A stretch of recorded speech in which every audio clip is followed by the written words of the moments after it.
नमस्कार। मैं एक नेचुरोपैथ डॉक्टर, योगाचार्य और डाइटिशियन हूँ। आज हम बात करेंगे एक बहुत ही कॉमन बीमारी कब्ज़ पर। जब मल बड़ी आंत और विशेष करके मलाशय में रुका रहे तब उसे कोष्ठबद्धता, कब्ज़ या कॉन्स्टिपेशन कहा जाता है। कब्ज़ हर बीमारियों को बढ़ा देता है और यदि यह कुछ दिनों तक रह जाए तो फिर 90% बीमारियों का मूल कारण बन जाता है।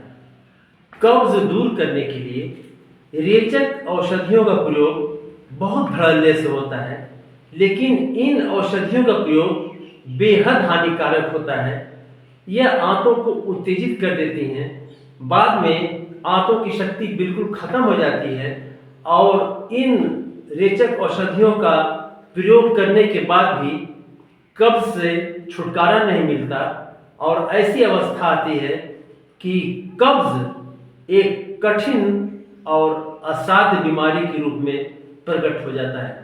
यही नहीं, बहुत सी कब्ज़नाशक औषधियाँ ऐसी होती हैं जो हमारे शरीर से विटामिन ए, डी और ई को खींचकर शरीर से निकाल बाहर कर देती हैं। कब्ज़ होने का मूल कारण है अनुचित आहार विहार। गरिष्ठ भोजन करना, फास्ट फूड, जंक फूड जैसे बर्गर, चाउमीन, पिज्ज़ा, बिस्कुट, पावरोटी, पापड़, चिप्स, मैदे की बनी हुई चीज़ें, चीनी वगैरह का उपयोग करना, बार बार भोजन करना, भोजन चबा चबा कर न करना, भोजन बहुत जल्दी जल्दी करना, फल, सब्जी, सलाद, अंकुरित अनाज, चोकर और छिलके का प्रयोग बिल्कुल न करना या बहुत कम करना, फाइबर की कमी, पानी कम पीना, एक्सरसाइज न करना, तनाव, पूरी नींद न लेना, पित्त का कम बनना, दवाओं का प्रयोग करना, भोजन में शर्करा की कमी और पेट की मांसपेशियों और आंतों का ढीला हो जाना, यह सब कब्ज़ के मूल कारण हैं। कब्ज़ हो जाने के लक्षण: शौचालय में बहुत देर तक बैठना पड़ता है, शौच के लिए जोर लगाना पड़ता है, बहुत कम मात्रा में शौच होता है, पेट साफ नहीं होता, उलझन बनी रहती है, बार बार शौच जाना पड़ता है। इसके अलावा सुस्ती, कमजोरी, थकान, चिड़चिड़ापन, उदासी ये सभी कुछ घिरे रहती है। किसी काम में मन नहीं लगता, नींद नहीं आती, सिर दर्द, सिर में भारीपन, आंख और चेहरे की मांसपेशियों में खिंचाव मालूम होना। चिकित्सा: प्राकृतिक चिकित्सा में पंच महाभूत तत्व यानी कि हवा, पानी, धूप, मिट्टी, कसरत, आसन, प्राणायाम, उपवास, रसाहार, फलाहार, उचित भोजन इत्यादि से चिकित्सा की जाती है। भोजन ही औषधि है। जिस तरह किसी भी पैथी में आप जाते हैं तो डॉक्टर आपको दवा देता है कि सुबह 2 टैबलेट ये वाली खानी है, एक हरी वाली खानी है, एक सफ़ेद वाली खानी है, फिर दोपहर को 2 टैबलेट ये खाना है, ये वाला सिरप पीना है, फिर शाम को 2 टैबलेट ये खाना है, ये करना है। उसी तरह हम प्राकृतिक चिकित्सक दवा के स्थान पर भोजन में परिवर्तन करते हैं और जैसा रोग है उसी हिसाब से हम भोजन प्लान करते हैं। तो भोजन ही औषधि है और आधी बीमारी तो सिर्फ भोजन सही कर देने से ही सही हो जाती है, चाहे कोई बीमारी हो, और जो आधी बचती है वो प्राकृतिक चिकित्सा के प्रयोग से बिल्कुल ठीक हो जाती है। जैसा अन्न वैसा मन और जैसा मन वैसा तन। तो सबसे पहले अपना भोजन सही करें। तो आपका भोजन क्रम क्या होना चाहिए? सुबह नाश्ते में 250-300 ग्राम बेल या पपीता या अमरूद या सेब और अंकुरित मूंग और साथ में दूध या दही ले सकते हैं। दोपहर और शाम के भोजन में 1-1 पाव उबली हरी सब्जियां, चोकर समेत आटे की रोटी और 100-100 ग्राम सलाद का प्रयोग करें। दाल खाना हो तो छिलकी वाली दाल खाएं और शाम के भोजन के बीच में यानी कि दोपहर भोजन के 3-4 घंटे बाद शाम को 3-4 बजे मौसमी फल या मौसमी फल का रस लें। कब्ज के लिए विशेष करके गाजर का रस, चुकंदर का रस ज़्यादा लाभकारी है। याद करके 2.5-3 लीटर पानी रोज ज़रूर पिए। भोजन से 1 घंटा पहले तक पानी पीते रहें और उसके बाद भोजन के 1.5-2 घंटे बाद ही पानी पीना शुरू करें। ये हुआ कब्ज का भोजन क्रम। अब एक्सरसाइज। तो एक्सरसाइज में सुबह 2-3 किलोमीटर टहलें और टहल कर आने के बाद उत्थान पादासन, पवन मुक्तासन, पश्चिमोत्तानासन, भुजंगासन, शलभासन, धनुरासन, योग मुद्रा, सर्वांगसन और मत्स्यान का अभ्यास करें। ये हो गई आपकी कब्ज की चिकित्सा। यदि आपने इतना कर लिया तो आपने कब्ज की जड़ पर कुठाराघात करना शुरू कर दिया। लेकिन यदि कब्ज ज़्यादा पुराना है और चाहते हैं कि इससे जल्दी छुटकारा मिल जाए तो इसके साथ साथ कुछ प्राकृतिक चिकित्सा जोड़ दीजिए। वो प्राकृतिक चिकित्सा है सुबह शाम हिक बाथ लेना। कैसे लेंगे देखिए, ये है कटिया स्नान का टब। इसमें 70 डिग्री फ़ारेनहाइट का पानी भर दीजिए या हैंड पाइप का ताज़ा पानी भर दीजिए। भरने के बाद इसके अंदर इस तरफ जिस तरह ये बैठा है उस तरह आप बैठ जाएं। पैर बाहर रहेगा, पीठ उठ सब अंदर रहेगी, सारा बीच का सारा पोर्शन पानी के अंदर डूबा रहेगा।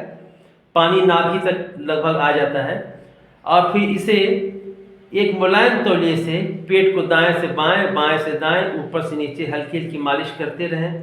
ये कटिया स्नान ऐसी जगह पर लें जहां हवा का झोंका ना आता हो और यदि आपका बदन गर्म नहीं है तो कुछ हाथ से रगड़ कर बदन को गर्म कर लें और तब कटिया स्नान लें। और कटिया स्नान के तुरंत बाद बदन गर्म करना बहुत ज़रूरी है, सो तुरंत आप टहलने निकल जाएं। यह कटिया स्नान सुबह शाम दोनों लें।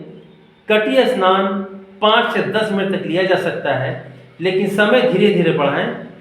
1 मिनट से शुरू करें और धीरे धीरे समय बढ़ाते हुए 5 मिनट पर आ जाएं। कटिया स्नान भोजन के 3-4 घंटे बाद ही आप ले सकते हैं।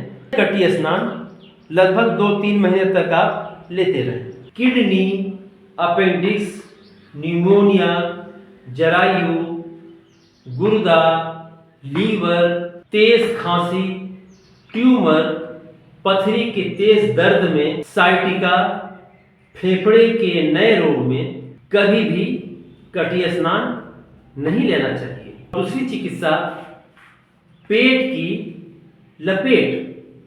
इसके लिए रात में भोजन के 1.5-2 घंटे बाद यानी सोने से पहले यह लपेट रात भर के लिए लगा लीजिए। इसके लिए एक 8 इंच चौड़ा और इतना लंबा मार्किंग का कपड़ा लीजिए जो पेट पर 2-3 तह लपेटा जाए। उस कपड़े को ठंडे पानी में भिगोकर अच्छी तरह निचोड़ लीजिए और निचोड़ने के बाद उसे पेट पर जो 8 इंच चौड़ाई है कपड़े की, उस चौड़ाई के सेंटर को नाभि के ऊपर रखिए और पेट पर से लेते हुए पीठ पर से घुमाते हुए और फिर पेट पर लाकर 2-3 तह लपेट दीजिए। लपेटने के बाद उसके ऊपर से उतना ही बड़ा एक कंबल का टुकड़ा या ऊनी कपड़े का टुकड़ा लपेट दीजिए और लपेट को उससे बांध दीजिए और रात भर इस लपेट को लगी रहने दीजिए और सुबह इस लपेट को खोल दीजिए। इस लपेट का प्रयोग भी 2 माह तक करें। और यदि कब्ज से बहुत ज़्यादा परेशानी, बिल्कुल शौच ही नहीं हो रहा है, तो इसके लिए पेड़ों पर मिट्टी की पट्टी और एनिमा का प्रयोग करें। तो किसी भी साफ स्थान से, जमीन से 1 फुट नीचे से साफ मिट्टी निकाल लीजिए, उसमें किसी तरह की गंदगी ना मिली हो, और उसे करनी की सहायता से ठंडे पानी से मक्खन की तरह बना लीजिए, उसमें हाथ नहीं लगना चाहिए। और पीठ के बल चित लेट जाइए और पेट के ऊपर उस मिट्टी की पट्टी को आधा इंच की मोटाई में 4 अंगुल ऊपर से लेकर और जगहों के जोड़ तक फैला दीजिए। और फैलाने के बाद उस पर एक उतना ही बड़ा ऊनी कपड़ा, कंबल का टुकड़ा डाल दीजिए। इस मिट्टी की पट्टी को आधा घंटा तक लगे रहने दें। यह मिट्टी की पट्टी सुबह शौच के बाद लें।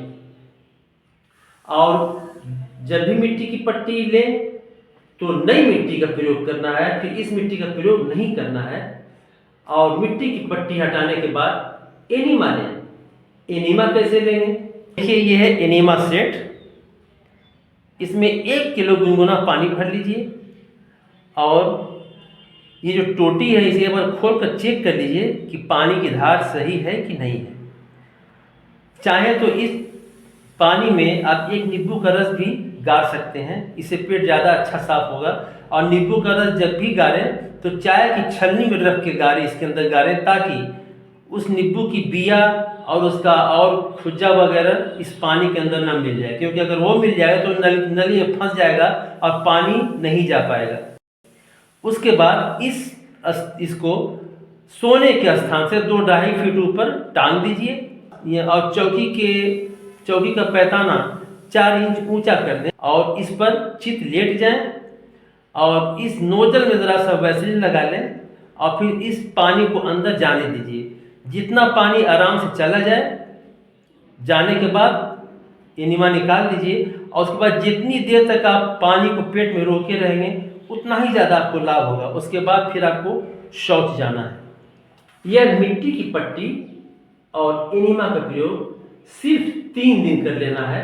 यह वीडियो पसंद आया हो तो इसे सब्सक्राइब करें, लाइक करें और शेयर करें, और साथ ही साथ घंटे वाले बटन को दबाना बिल्कुल न भूलें, जिससे मेरा आने वाला हर वीडियो आपको समय से मिलता है। नमस्कार।